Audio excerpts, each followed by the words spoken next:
जिल्ला लावख्रिगुरि गामियाव रैखाथि बादायाव गंनै गामिजों 60 नखर थानो गोनां जानायफोरखौ चिरां जिल्ला बिपिएफआ गोनां जाग्रा मुवा बेसाद हैदों। चिरां जिल्ला देवस्रि बिसिडिसिनि सिङाव गोलैनाय लावख्रिगुरि गामियाव जुब अखा हानायनि जाउनाव भुटान हादरनिफ्राय बोहैबोनाय निज्ला दैमानि लोमसावनायजों गामि नाङैनो हालाय हाफाय थासारिजों मोगा मोगि जानांदों, जायनि थाखाय थाग्रा न' गासै दै लोमसावनायजों गाज्रि थासारिजों सैनांदों। गामियारिफोरा हालाय हाफाय जानानै गामिनि गुदि फरायसालियाव थाहैनायखौ दिनै चिरां जिल्ला बिपिएफ दोलोनि आरो चिरां जिल्ला आरो 14 नं चिरां दुवार ब्लक बिपिएफ दोलोनिफ्राय सुरान लाहैनायजों लोगोसे दिनै दुखु खस्थ'जों सैनांनाय रैखाथि बादायाव थानाय नखरफोरनो माइरं, दालि, थाव आरो मुलि बायदि बायदि जाग्रा मुवा हैनानै हेफाजाब होयो आरो सरकारनिसिम बे गामियाव बोसोरफ्रामबो दैबाना जानायखौ होबथानो राहा लानो खावलायदों। बिपिएफ मावथि आरो बे गामिनि गावबुरायाबो जोंनि नैबे लावख्रिगुरि ओरैनो दानि प्राकृतिक दैनि नाख्रेबनायाव जि दिनै जोंहा बिपिएफ दोलोनिफ्राय माखासे जोंनो अनसुंथाइ जानाय खायद' होफैदों, बेखौ जोङो खुब गोजोननाय मोनदों। मानोना जोंनि नैबे गासै नखर बायदि नाख्रेबनाय बा दैजों इनाय खालामजानायखौ सुफुंफैनायनि थाखाय दा जोंहा बेवहाय गोजोननाय दं आरो आसा खालामो जोङो बेबायदिनो जाहाथे फैबाय थानाय समाव बे नुजाथिनाय अलखदफोर जायोबा बेबायदिनो फैनानै जों रायजो राजाफोरखौ अनफैगोन, आं बेखिनिखौ खावलायहरबावदों। मानोना जोङो गामियारि हिसाबै गुबुन माखासे सोरबायदिखौ आथिं हमोबा जोङो मोनथिस्लाबनो मोना, बेनिखायनो जोङो बेफोरबायदिनो ससियेल मिडियानि गेजेरजों बा गामि एरियानि गेजेरजों खोनाहैनाय लोगो लोगो बेफोरबायदि अनसुंथाइ फैयोबा जोङो गामियारि रायजो राजाफ्रा आइ आफाफ्रा बयबो गोजोननाय मोनो। आङो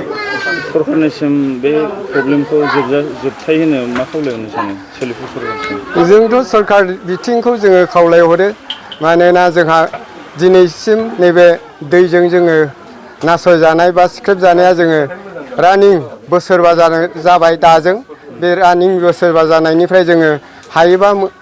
उदाङाव जोंनो थानो लुगैदों। दा उदांखौ माब्रैबा खालामना होगोन सरकार बिथिङा, जोङो बेखौ आसा खालामो अरायबो।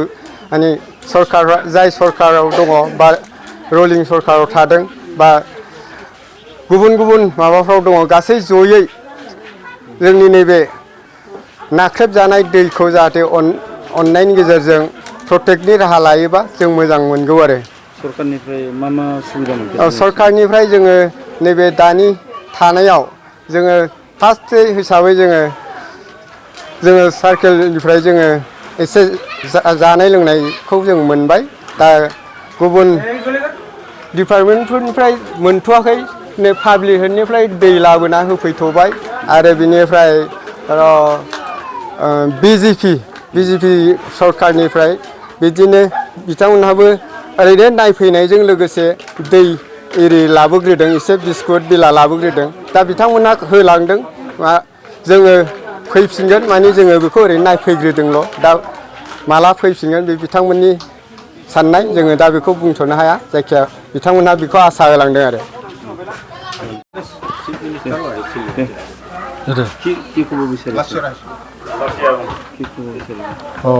তাৰমানে আমাৰ ভূটানৰ বাৰণী পানীয়ে নামি আহি আমাৰ এই লাউখুংৰি এইটো গাঁৱত মানে যিখিনি ক্ষতিগ্ৰস্ত কৰিলে, সম্পূৰ্ণ গাঁৱত যথেষ্ট ক্ষতিসাধন হৈছে। তাৰ ফলত সেই গাঁৱৰ গোটেইখিনি মানুহ আজি আহি এইখন ৰিলিফ কেম্পত আহি আশ্ৰয় লৈছে। আমি আমাৰ ফালৰ পৰা বিপিএফৰ ফালৰ পৰা যিখিনি পাৰোঁ সাধ্য অনুযায়ী আমি ইয়াতে চাউল, দালি, পানী, বিস্কুট, কিছু আমাৰ মেডিচিন সামগ্ৰী ইয়াতে যোগান ধৰাৰ ব্যৱস্থা আমি কৰিছোঁ। আমি আপোনালোকৰ এই মাধ্যমৰ জৰিয়তে আমি বৰ্তমান ৰুলিং চৰকাৰক আমি আহ্বান জনাম, যিহেতু ইয়াতে 4জন আমি দেখা পালোঁ 4জন গৰ্ভৱতী মহিলা আছে, প্ৰায় 100জন মান সৰু কেঁচুৱা বাচ্চা আছে, সৰু বাচ্চা আছে। আৰু 200 নিচিনা আমাৰ মেল ফিমেল আছে ইয়াতে এই মানুহখিনিক যেহেতু গৰ্ভৱতী মহিলা আছে আৰু সৰু বাচ্চাৰ সংখ্যাটো বহুত যথেষ্ট ইহঁতৰ হয়তো দুৰাৰোগ্য ৰোগত যাতে ইহঁতে নপৰে ইহঁতক চৰকাৰে অতি শীঘ্ৰে ব্যৱস্থা ল'ব লাগে আৰু অতি শীঘ্ৰে চৰকাৰে ইহঁতৰ ৰেচনৰ ব্যৱস্থা যাতে চৰকাৰীভাৱে কৰে তাৰ কাৰণে আমি আপোনালোকৰ জৰিয়তে আহ্বান জনালোঁ যোৱা বছৰ হিমন্ত বিশ্ব শৰ্মা ইয়াতে আহিছিল মানে ভালকৈ মানে কিবা ব্যৱস্থা লোৱা নাই কি ক'ব বিচাৰে এই ক্ষেত্ৰত আমি যেহেতু CM ছাৰে এইটো আহি ভালকৈ এইখিনি বস্তু পৰিদৰ্শন কৰি গৈছে তো আজিও এইটো বছৰতো সেই একে দশাই হৈছে যেহেতু পানীখিনি আহি মানুহখিনি আৰু মানে আশ্ৰয় ল'ব লগা হৈছে আশ্ৰয় শিবিৰত তো আজি আপোনালোকৰ জৰিয়তে আমি এইখিনি আহ্বান জনাম তেখেতে যিখিনি বান বা আমাৰ বাননি পানীখিনি আমাৰ এইটো এৰিয়াত নামি আহাত আমাৰ এইখিনি এৰিয়াত এনে জেনেৰেলি পানী নহয় ফুটানৰ পানীখিনি নামি অহাৰ কাৰণেহে আমাৰ ইয়াতে আমি দুৰ্যোগৰ মুখামুখি হ'বলগীয়া হৈছে আপোনালোকৰ জৰিয়তে আমি আহ্বান জনাম তেখেতে যিখিনি প্ৰতিশ্ৰুতি দিছে সেইখিনি অতি শীঘ্ৰে যাতে পালন কৰে এইখিনি আমি আহ্বান জনালোঁ लैदोंमोन प्रेसिडेन्ट दानि हिमन्त बिश्व शर्मा सारा बेहाय नायनानै थांदों बियो थार सत्त्वेयाव माने दासिमाव बेनि मोनसे गोजोर बेबस्था गैया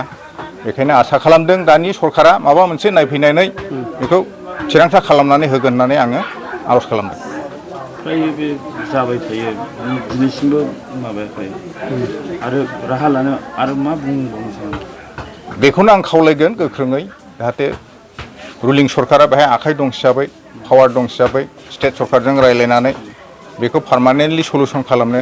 बेबस्था लानांगौ होननानै आङो दाबिनाय थाबाय बेसेबांसो फेमिलि दङ